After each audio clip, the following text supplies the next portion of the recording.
दोस्तों, कुवैत से बड़ी खबर आ रही है निकल के। अगर आप कुवैत में रहते हैं तो आपके लिए बहुत ज़्यादा ज़रूरी है, क्योंकि गिरफ्तारी, चेकिंग, एकामा और जेल के हवाले से आ रही है खबर निकल के। वीडियो को आप पूरा देखें और इस चीज़ को ज़रूर सुने, क्योंकि आपके लिए बहुत ज़रूरी है, क्योंकि 7 साल की जेल आपको हो सकती है। तो सबसे पहले बड़ी खबर की तरफ बढ़ते हैं। अगर आप कहीं पे भी काम काज कर रहे हैं बाहर और आपके बीच में कोई दलाल पड़ा हुआ है तो सावधान हो जाएं, क्योंकि ऐसे ही एक कुवैती बंदे ने बाहर जैसे काम करने के लिए भेज देते हैं तो उसका एकामा लगाने के लिए 600 दिनार लिए। बीच वाले बंदे ने भी 600 दिनार लिए। इसके हिसाब से जैसे ही छानबीन हुई, सब कुछ हुआ, तो पता लगा कुवैती नागरिक बाहर काम करने के लिए छोड़ रखा था, 600 दिनार ले रहा था एकामा लगाने के लिए। पुलिस ने उस बंदे को पकड़ा। पकड़ने के बाद में सारी कार्रवाई की गई। अब जो बीच में दलाल था उसको भी जो है 1200 दिनार का फाइन लगा के हमेशा के लिए फिंगर करके भेज दिया गया है।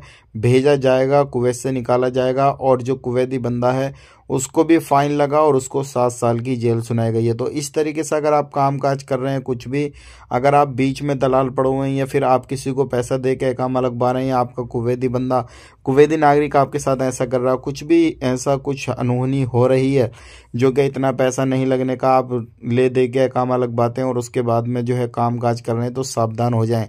बात कर लेते हैं। यहाँ पे एक बड़ी खबर आ रही है निकल के। अगली खबर ये है कि अब 3 महीने की डेडलाइन दे दी गई है।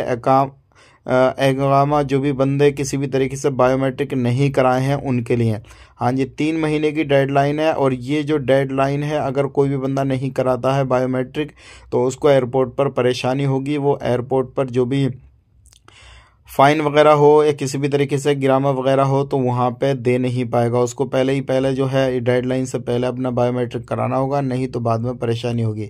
ये थी कुछ इंपॉर्टेंट जानकारी। अब बात कर लेते हैं यहाँ पे अगली खबर की तरफ। जो अगली खबर आ रही है, जो लोग एकामा लगवाते हैं या फिर किसी भी तरीके से काम काज करते हैं या फिर अपना वीज़ा इधर उधर ट्रांसफ़र कराते हैं तो सावधान हो जाएं, क्योंकि जो भी ऑफिस वगैरह हैं उनको भी पकड़ा जा रहा है जो बिना लाइसेंस ऑफिस चला रहे हैं।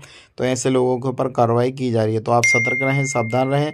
बस इतने ही। मिलेंगे किसी नए वीडियो में। ख्याल रखें अपनी फैमिली वालों का, अपना भी।